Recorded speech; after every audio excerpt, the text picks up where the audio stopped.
Bonjour, cette vidéo consiste en un compte-rendu de l'examen du second semestre du module de grammaire de la langue d'études 1.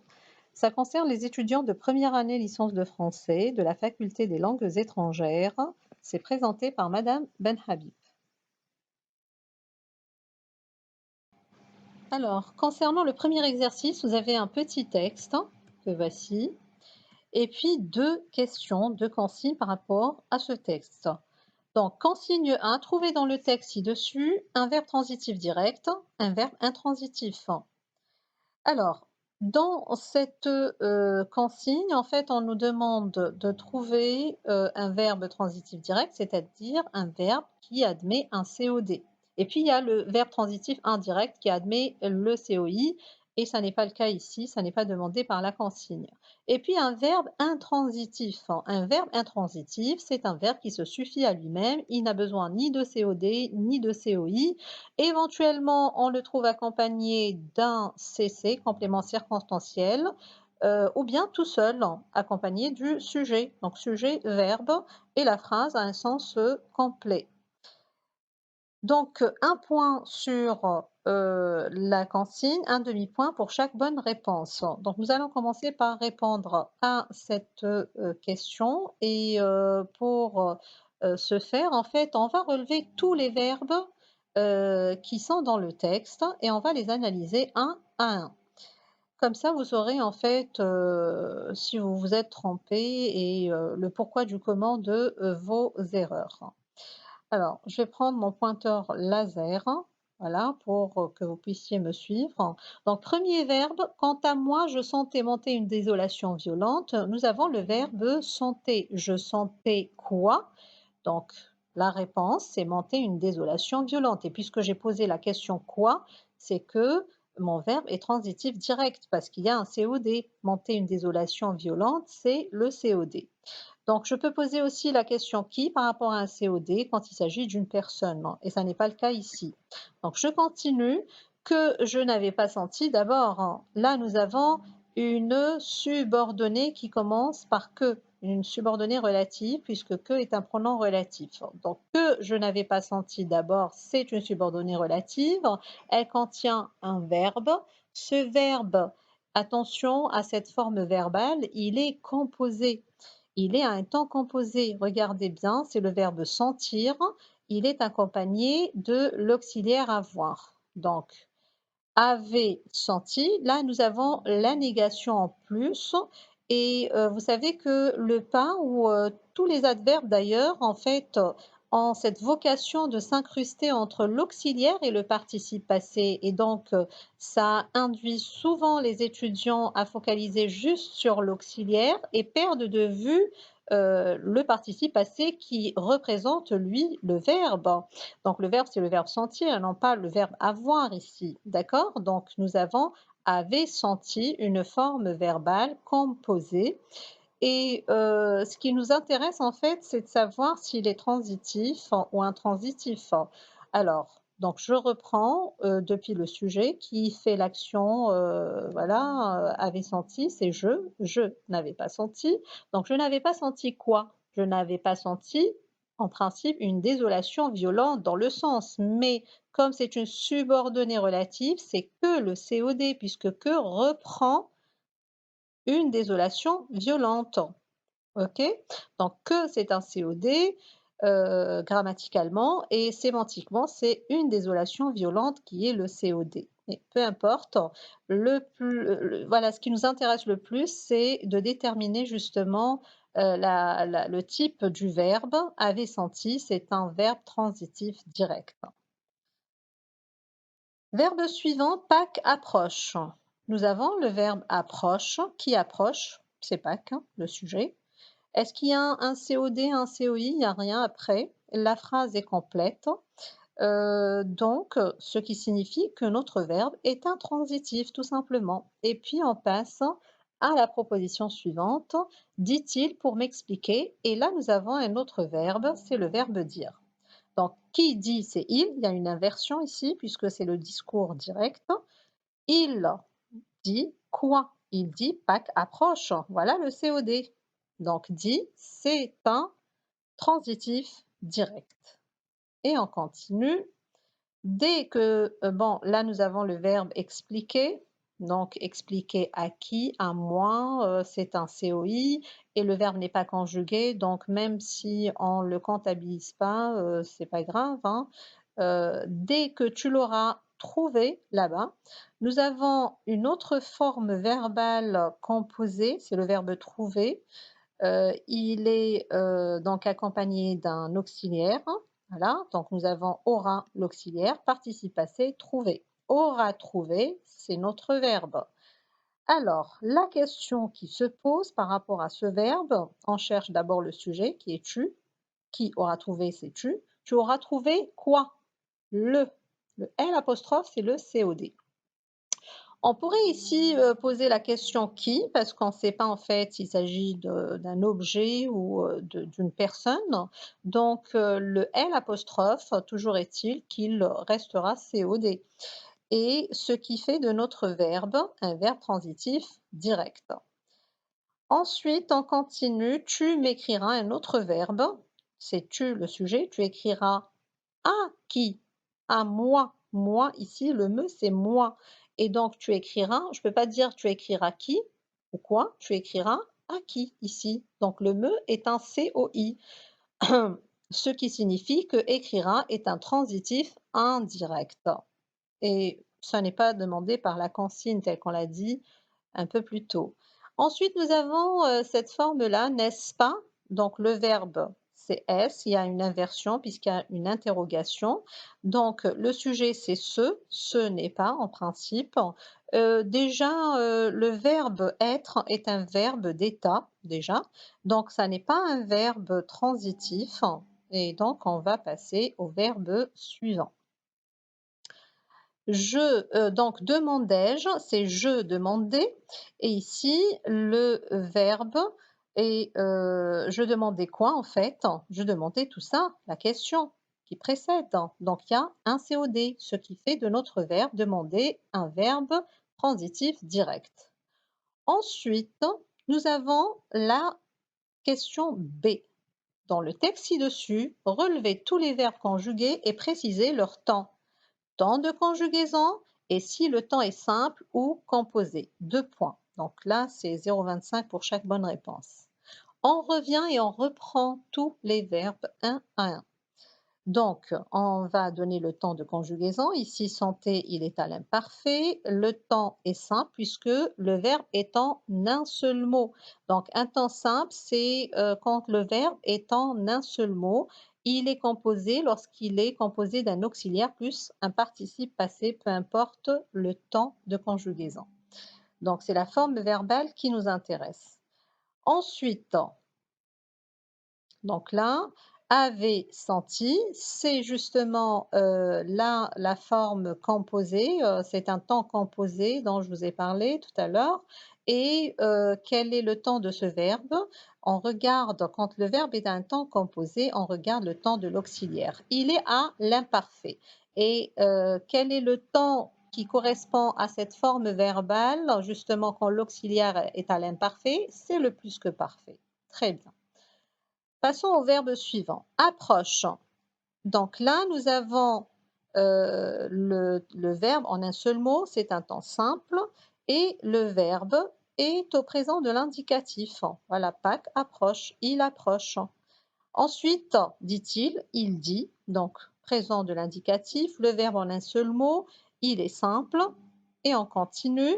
Aura trouvé, et là nous avons auxiliaire plus participe passé, ce qui signifie que le temps est composé, et le temps du verbe, et là on regarde l'auxiliaire et on l'analyse. Aura, c'est le futur simple. Et quel est le temps qui correspond à cette forme verbale si l'auxiliaire est au futur simple? En fait, c'est le futur antérieur en temps composé. Bien, on continue. Tu m'écriras. Donc, tu m'écriras, nous avons un seul mot, le verbe en un seul mot. Donc, c'est un temps simple. Le temps, c'est le futur simple. Et temps simple, un seul mot. Et donc, c'est le présent de l'indicatif. Et puis, pour finir, nous avons le verbe demander Alors, demander, ici, en fait, nous avons la terminaison AI qui est typique des verbes du premier groupe au passé simple. Il n'y a pas de S, hein. S'il y avait un S, ce serait l'imparfait. Ça n'est pas le cas, c'est juste AI. Et donc, c'est le passé simple et le temps est simple. Voilà pour ce qui est du premier exercice. Exercice numéro 2, conjuguer les verbes entre parenthèses au temps composé qui convient, c'est sur 2 points. Nous avons 4 contextes, à savoir un demi-point pour chaque bonne réponse. Premier contexte, sitôt que le verbe refermer la porte, ils se regardèrent d'un air complice. Alors, ici, nous avons une phrase avec 2 verbes. Et dans le cas où vous avez en fait déjà un verbe conjugué, c'est ce verbe-là, en fait, et c'est le contexte qui va nous dire et qui va déterminer, en fait, le temps du verbe qui est demandé. Alors, il faut analyser la phrase à partir donc de ce verbe-là. Il faut déterminer dans un premier temps le temps de ce verbe. Ils se regardèrent, c'est le passé simple, ce qui signifie que l'action est au passé, elle est achevée, accomplie, elle est courte, brève. Et puis, nous avons une autre action, celle de refermer la porte, qui est censée être brève et courte elle aussi, le fait de refermer une porte, n'est-ce pas? Et donc, deux actions au passé et si nous avons déjà une action au passé simple, c'est que la première action, qui est celle de refermer, ici dans le temps, c'est d'abord il faut refaire, d'abord on doit refermer, ensuite ils se regardèrent. Et donc la première action doit se mettre au temps qui correspond au passé simple et qui exprime l'antériorité, c'est le passé antérieur. D'ailleurs, son nom l'indique bien passé antérieur pour exprimer la première action par rapport à cette action au passé simple, celle de regarder. Donc, ça nous donnera, sitôt que l'on eut refermé la porte, ils se regardèrent d'un air complice. Deuxième contexte, ta mère ne partira pas tant qu'elle ne pas dire son dernier mot.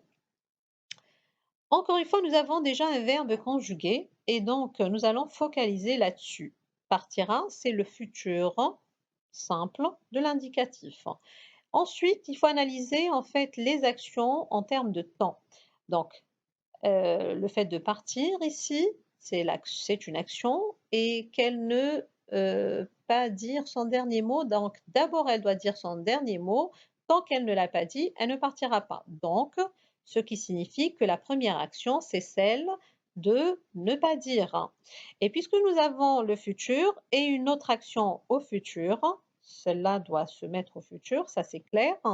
Nous avons deux actions au futur, l'une qui précède l'autre. Donc, la première, c'est celle-là, on a dit, donc elle doit se mettre au temps antérieur correspondant au passé, pardon, au futur simple, c'est le futur antérieur. Donc, ta mère ne partira pas tant qu'elle n'aura pas dit son dernier mot. Voilà en fait la conjugaison correcte de ce verbe. Troisième phrase. Elle nous a assuré qu'elle, le verbe remettre, le document à sa place. Donc, elle nous a assuré, on va focaliser sur ce verbe et l'analyser. Il est au passé composé. Maintenant, on va essayer de comprendre un petit peu le contexte, situer les actions sur l'axe temporel. Elle nous a assuré dans le passé qu'elle, le document, remettre le document à sa place, on ne sait pas si c'est au futur ou au passé. Si c'est au futur, en fait, elle nous a assuré, ici, nous avons le discours indirect, donc qu'elle remettrait, si c'est au futur, qu'elle remettrait le document à sa place. Ça, on ne l'a pas encore fait, le présent du conditionnel. Donc, on va supposer, dans le cas échéant, qu'il s'agit d'une action au passé. Elle nous a assuré qu'elle avait remis le document à sa place. Donc, elle nous a assuré. Et pourquoi le plus que parfait ici?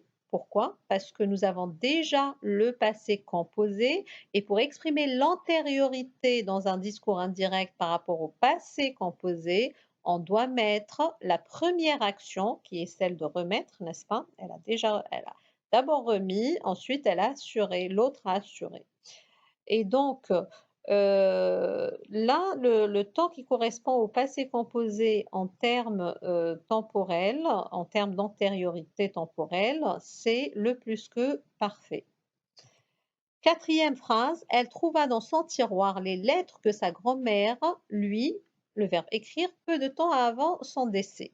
Donc nous avons le verbe trouva, assez simple, et d'après le sens de la phrase, donc quelle est la première action? C'est celle d'écrire. Ensuite, elle trouve dans son tiroir les lettres qui avaient été écrites par sa grand-mère avant son décès. Alors, vous me direz, c'est le passé simple, nous avons l'antériorité des actions qui est exprimée et vous me direz que nous allons suivre le même procédé que celui de la première phrase.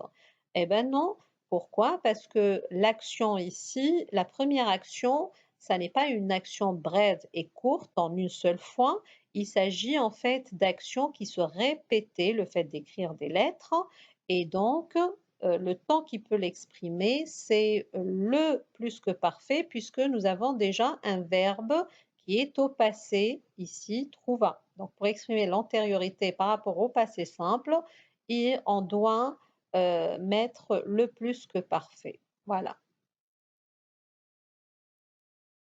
Exercice 3, mettez ces formes verbales à l'impératif présent. C'est sur 2 points, donc 0,25 sur chaque bonne réponse. Nous avons 8 contextes. Première phrase, tu y vas. Donc, tu y vas, ce sont en fait des formes à l'indicatif et nous devons les transformer à l'impératif. Donc, on va changer de mode et sachez que pour ce qui est de l'indicatif, nous avons un sujet, un verbe, etc. Concernant l'impératif, en revanche, le sujet disparaît et on le devine à partir de la terminaison du verbe. Et là, nous avons un S concernant le verbe aller et c'est ce qui va nous permettre de déterminer le sujet en tant que deuxième personne du singulier. Donc, si c'était le pluriel, ce serait allez-y, par exemple. Et donc voilà la forme qui correspond à cette première forme à l'indicatif. Et le Y, en fait, ne peut pas disparaître. Ça, c'est clair. Ensuite, tu as confiance. Tu as confiance va se transformer en aie confiance. Le verbe avoir à l'impératif, c'est et. Et il n'y a pas de S. Voilà, c'est une exception. Le verbe avoir ne prend pas de S à l'impératif. Ensuite, et puis le tu a disparu, bien entendu. Tu me le donnes. Tu me le donnes, le verbe donner, il y a un S qui correspond au tu, mais ce S va disparaître à l'impératif parce qu'il s'agit en fait d'un verbe du premier groupe. Et la règle stipule que concernant les verbes du premier groupe, on ne met pas de S à la deuxième personne du singulier. Donc, donne-le-moi. Donc, le, on va le reprendre. On mettra un trait d'union entre le verbe et le pronom personnel. Et me va changer de forme et devenir moi, forme tonique. Donc, donne-le-moi. Tu me le donnes, donne-le-moi. Voilà, on inverse, bien entendu, les pronoms. Ensuite, tu n'y touches pas. Donc, nous avons encore une fois un verbe du premier groupe. Il y a le S par rapport au tu et qui disparaît à l'impératif. Et puis, n'y touche pas. Voilà le Y, on le reprend de cette manière-là avant le verbe parce qu'il s'agit d'une négation. Si ce n'était pas une phrase négative, ça nous donnerait touche-y et on garderait le S pour le prononcer Y. Bon, ça, c'était entre parenthèses, hein. Ensuite, vous le savez, le verbe savoir à l'impératif se conjugue sachez. Sache, sache, voilà, sache que je dis la vérité, sachez-le, etc. Donc là, le vous disparaît et le se met après le verbe et sans oublier le trait d'union. Ensuite, vous m'en donnez deux. Donc là, le verbe donner va se mettre en premier et il y a le en, il y a le me et puis il y a l'article l'article, numéral cardinal, le de. Donc on va garder aussi, hein, donc donnez-en moi de. En, c'est le COD. Donnez-moi quoi? Le en. À qui? COI. Le moi se met en deuxième lieu. Donc, donnez-en moi, le me devient moi et le de, on le garde en dernier lieu. Tu les lui confies, donc il s'agit voilà, d'affaires, de secrets. Tu les lui confies. Il y a le S, verbe du premier groupe, qui disparaît ici à la forme impérative.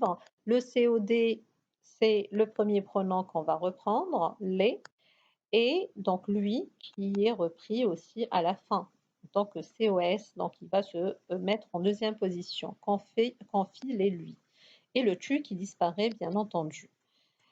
Ensuite, vous êtes courageux, donc être a une forme assez spécifique, c'est soyez courageux.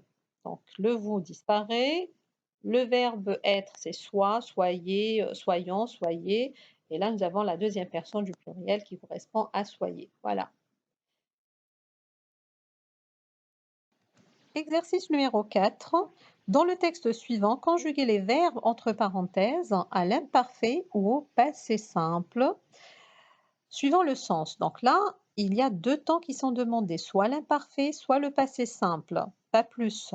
C'est sur 3 points et demi, un demi-point pour chaque bonne réponse et vous avez le texte. Alors que je, le verbe lire, tranquillement un livre qui, le verbe traîner, mon frère entrait, le verbe entrer dans ma chambre. Première phrase, nous allons essayer de l'analyser et là, c'est les valeurs qui vont nous guider, c'est le sens de la phrase et le sens du contexte. Donc, alors que j'imagine que tranquillement en plus, vous avez l'adverbe tranquillement un livre, cela suppose que l'action se prolongeait dans le temps, dans le passé. Et donc, c'est l'imparfait qui convient, qui traînait, le livre traînait depuis un moment, n'est-ce pas? Et donc, c'est l'imparfait encore une fois. Ensuite, nous avons mon frère entrer. Et là, c'est le passé simple qui va intervenir. Pourquoi? Parce que c'est une action, c'est l'action principale qui va faire avancer le récit et qui va interrompre le cours des actions précédentes, celle de lire. Et voilà, mon frère entra dans ma chambre. Voilà l'action principale. Les autres actions sont secondaires. C'est l'imparfait d'action secondaire. On continue. Il, le verbe être, 7 heures. Il était 7 heures. Pourquoi il était 7 heures? Parce que à cette heure-ci, en fait, l'action s'est produite. L'action principale s'est produite à cette heure-ci. 7 heures, c'est une heure qui dure, qui se prolongeait. Voilà, l'horloge voilà, prend un certain temps pour changer d'heure et voilà, il était 7 heures à ce moment-là. Donc ça fait partie en fait des actions secondaires. C'est l'imparfait de narration. On continue, le verbe prendre, le livre d'entre mes mains et le verbe partir en claquant la porte. Et voilà les actions principales qui arrivent. Et donc, il fait quoi? Il prit le livre en passé simple. Donc là c'est en une seule fois, c'est une action ponctuelle, le livre d'entre mes mains, et puis il y a une autre action ponctuelle. Et s'il y a deux actions comme ça, brèves, et qui se succèdent, elles sont courtes, elles se succèdent, c'est que là, c'est l'aspect de successivité qui domine. Et voilà, donc c'est le passé simple en fait qui est approprié. On continue avec la dernière phrase. Il, le verbe avoir, l'audace de me regarder droit dans les yeux avant de quitter la pièce. Regardez, à ce moment-là précis, vous avez un indicateur temporel. Avant de quitter la pièce, il eut l'audace. Donc c'est à un moment précis. L'action est courte. Il eut l'audace de me regarder droit dans les yeux. C'est l'aspect ponctuel du passé simple. Donc voilà pour ce qui est de cet exercice. Exercice 5. Soulignez les verbes conjugués et précisez leur valeur dans chacune de ces phrases. C'est sur 5 points et demi. Donc pour chaque contexte, vous avez un demi-point pour chaque bonne réponse. Premier énoncé, tous les jours, le vieil homme prenait son journal au coin de la rue et marchait jusqu'à la place. Ici, nous avons l'indicateur temporel qui est tous les jours, d'accord? Donc, ce qui fait que le verbe à l'imparfait ici, déjà, il faut désigner le temps pour pouvoir dégager la valeur. Donc, l'imparfait d'habitude, voilà, tous les jours, les mêmes actions se répétaient, celles de prenez, de prendre et de marcher jusqu'à la place. Il répétait les mêmes actions, imparfait d'habitude. En B, si je n'étais pas souffrante, je partirais avec vous. Donc là, ce qui est censé vous interpeller, c'est le si. D'accord? Donc, à chaque fois que nous avons la condition, suivi de l'imparfait et du présent du conditionnel, parce que ça doit déboucher sur le présent du conditionnel. Les règles de concordance l'exigent. Et donc, à chaque fois que vous avez cette formule, si plus imparfait présent du conditionnel, la valeur qui se dégage du contexte, c'est la valeur d'hypothèse, c'est-à-dire que on est en train d'envisager le fait, ces faits-là qui sont proposés seulement et uniquement dans la pensée. Ça ne s'est pas encore produit, c'est une hypothèse. Exemple plutôt énoncé C. L'air devint étouffant, le ciel se couvrit de nuages, puis le vent se leva peu à peu, un ouragan furieux éclata. Nous avons ici plusieurs verbes qui sont soulignés, donc plusieurs actions qui se succèdent. Devint, se couvrit, se leva, éclata, etc. Nous avons des actions brèves qui s'enchaînent, qui se succèdent au passé simple. Donc, c'est le passé simple à aspect de successivité. D. Allons, courons, volons et vengeons-nous, disait Don Diego à son fils. Ici, le temps et le mode a changé, donc c'est le présent de l'impératif, et l'impératif a ses propres valeurs qui sont différentes de celles de l'indicatif. Donc ici, nous avons un appel à la vengeance, donc exprimé à travers le nous qui n'est pas visible, mais qu'on devine d'après la terminaison ONS. Donc c'est un appel à la vengeance et quand il s'agit en fait d'un appel à quelque chose, et c'est la valeur d'exhortation en fait qui domine. Contexte E, je tenais à vous dire combien la situation est délicate. Donc là, nous avons ici l'énonciation est délicate et le verbe qui m'intéresse le plus, c'est je tenais. Donc tenais à vous dire pourquoi l'imparfait ici, pourquoi cette tournure. Cette tournure est une tournure de politesse parce que j'aurais pu dire je tiens à vous dire combien la situation est délicate, c'est direct. Voilà, on n'a pas pris de gants. Or, quand on dit je tenais à vous dire, là, j'essaye d'être poli. En F, la jeune fille avait des yeux rieurs, c'est l'imparfait. On est en train de décrire les yeux de la jeune fille. Il s'agit de l'imparfait descriptif. Alors, suite de l'exercice. Phrase G. Quand la neige aura cessé de tomber, nous sortirons. Ici, nous avons deux verbes, les deux au futur de l'indicatif. Le premier au futur antérieur, et d'ailleurs son nom l'indique bien, antérieur, pour montrer l'antériorité de l'action par rapport à l'action suivante. Donc, nous sortirons, c'est la deuxième action puisqu'il est au futur simple. On conjugue au futur antérieur quand nous avons une autre action au futur simple. C'est pour montrer en fait l'antériorité en termes de temps des actions. Voilà, donc la valeur est celle de l'antériorité. Ayez fini ce travail pour demain. Ici, nous avons changé de mode. Il n'y a pas de sujet. Ayez fini, c'est l'impératif. Quel impératif? Le passé de l'impératif, puisque nous avons l'auxiliaire à l'impératif présent plus le participe passé du verbe finir. Et vous savez que l'impératif passé a toujours la valeur de futur accompli. À la base, il s'agit d'un ordre, mais on veut exprimer que l'action doit être accomplie au futur. Voilà, c'est la raison pour laquelle on l'appelle la valeur de futur accompli.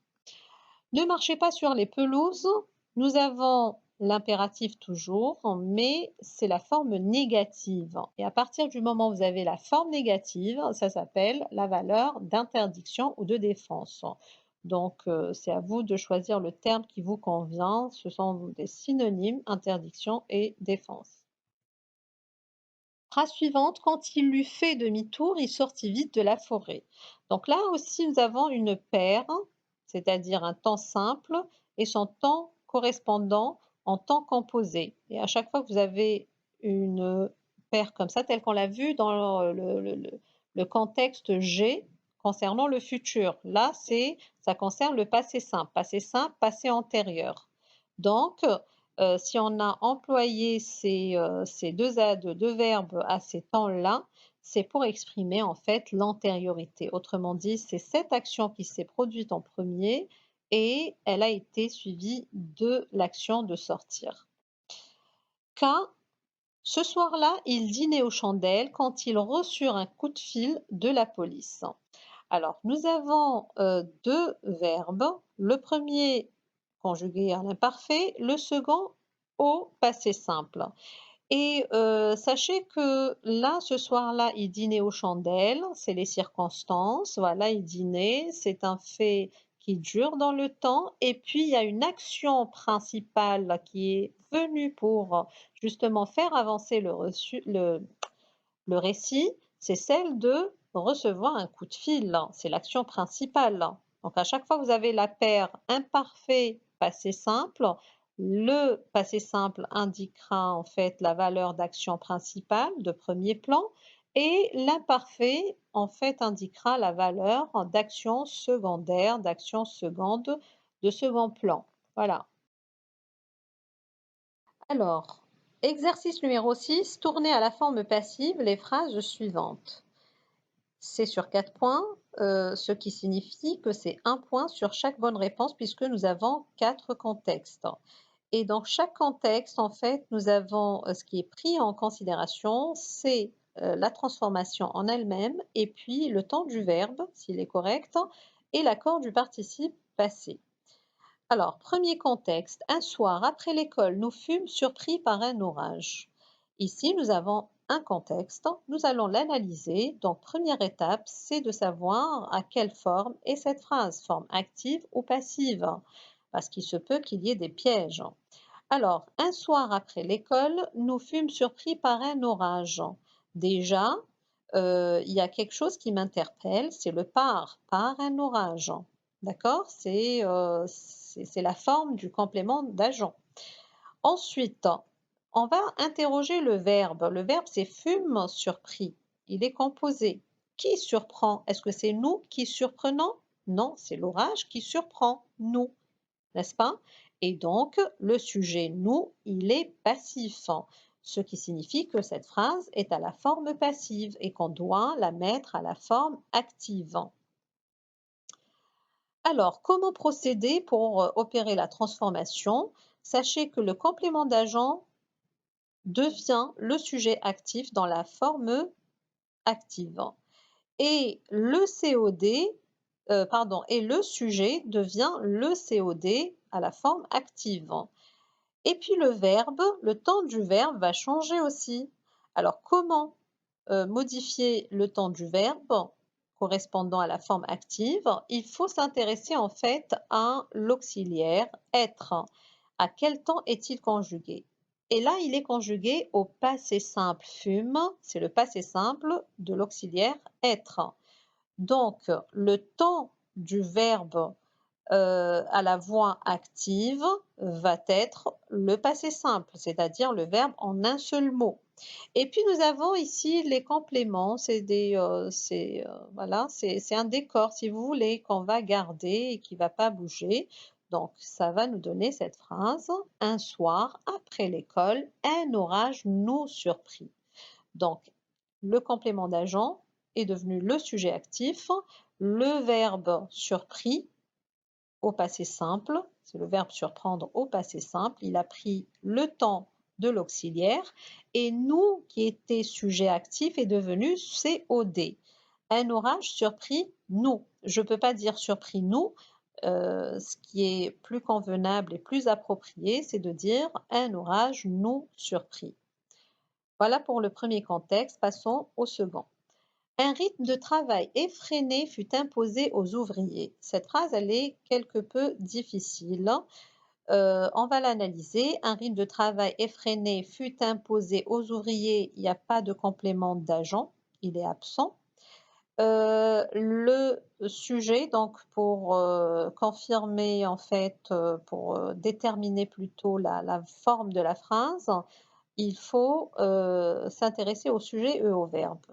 Et donc interroger le verbe sur le sujet qui fait l'action. Est-ce que c'est un rythme qui fait, qui impose aux ouvriers? Non, le rythme est imposé, fut imposé aux ouvriers. C'est-à-dire que le sujet ici, un rythme de travail effréné, c'est un sujet passif, ce qui nous permet de dire que cette phrase est à la forme passive. On doit la transformer dans ce cas à la forme active. Mais le problème qui se pose, c'est qu'il n'y a pas de complément d'agent et on a dit que quand le complément d'agent est absent, on le remplace ou bien on va mettre à sa place le en pronom indéfini. Donc, aux ouvriers, en fait, c'est un COS, va rester un COS. Ça n'est pas, il y a déjà un complément, c'est un COI ici. Et dans cette phrase, il sera en fait un COS dans le nouveau contexte. Donc, pas de complément d'agent, on l'invente et on met le en. Le temps du verbe, regardez bien, fut imposé. Là, le verbe ou bien l'auxiliaire être est au passé simple, donc on met le participe, autrement dit le verbe, au passé simple. On imposa quoi? Un rythme de travail effréné. À qui? Aux ouvriers, c'est le COS. Troisième phrase. Sonelgaz coupera l'électricité dans plusieurs foyers pendant des heures. Donc là, nous avons la phrase, il y a un COD, coupera quoi? L'électricité. Le sujet, est-ce que c'est lui qui fait l'action de couper? Oui, c'est Sonelgaz. Donc la voix est active. Dans plusieurs foyers pendant des heures, ça c'est un CC, complément circonstanciel, il ne va pas bouger, il ne va pas changer, c'est un décor. Quant à la transformation de la forme active à la forme passive, hein. Donc, le temps du verbe, c'est le futur. Alors maintenant, c'est l'inverse qui va se produire. Le verbe va se mettre à un temps composé, c'est-à-dire que il y aura un auxiliaire et un participe passé, et c'est l'auxiliaire qui prendra le temps du verbe. C'est-à-dire, on va avoir l'auxiliaire être, c'est toujours l'auxiliaire être d'ailleurs, à la forme passive. L'auxiliaire être à la forme passive au futur, ce temps-là, plus le participe passé du verbe. Donc, ce qui nous donnera l'électricité sera, regardez, au futur, coupée, puisque l'électricité c'est le COD, il deviendra sujet passif, sera coupée dans plusieurs foyers. Voilà, ça c'est par Sonelgaz pendant des heures, ça c'est les compléments circonstanciels. Ce qui nous intéresse, ce sont ces éléments autour du verbe. Le sujet, le verbe, le COD, et dans la phrase passive, c'est le sujet, le verbe et le complément d'agent. Donc, l'électricité sera coupée. Il y a un autre élément qu'il faut prendre en compte, c'est qu'il y a un E ici qui est accordé à l'électricité, au sujet passif. Donc, à chaque fois que vous avez une transformation à faire à la voix passive, il faut accorder le participe passé au sujet. S'il est féminin, on mettra un E, féminin pluriel ES, masculin, on mettra rien. Voilà. Dernier contexte, on leur a attribué des tâches différentes. Donc là, on va analyser un petit peu cette phrase pour voir si elle est à la voix active ou passive. Qui a attribué? C'est on. C'est le sujet. Il est actif. C'est on qui a attribué. Qui a attribué quoi? Des tâches différentes. On est à la voix active. Et puis, il y a un élément qui est l'heure. On a attribué ça à ça. Donc, c'est un COS, l'heure. Donc, ce qui nous intéresse, c'est le SEOD puisqu'il va se mettre en tant que sujet passif, dans la forme passive et puis dans un deuxième temps, nous avons un attribué, c'est, le temps, ici le temps de l'auxiliaire, c'est, enfin le temps plutôt de l'auxiliaire, c'est le présent, plus le participe passé, ça nous donne le passé composé, ce qui signifie que nous allons conjuguer l'auxiliaire être au passé composé plus le participe passé du verbe attribuer, ce qui nous donnera en, des tâches différentes, voilà, sujet, passif, ont été attribuées. Et des tâches différentes, c'est féminin pluriel, on mettra un ES. Et le on l'a dit, vous savez que le on disparaît quand il est tel qu'il était là, qu'il était absent dans la deuxième phrase. Et on l'a à la forme active, on met un on. Quand il y a un on à la forme active, il disparaît à la forme passive. Ça, on l'a déjà vu en cours. Donc, des tâches différentes ont été attribuées à qui? À l'heure. Et on ne peut pas dire à l'heure et ce qui est convenable et voilà, plus approprié, c'est de dire des tâches différentes leur ont été attribuées.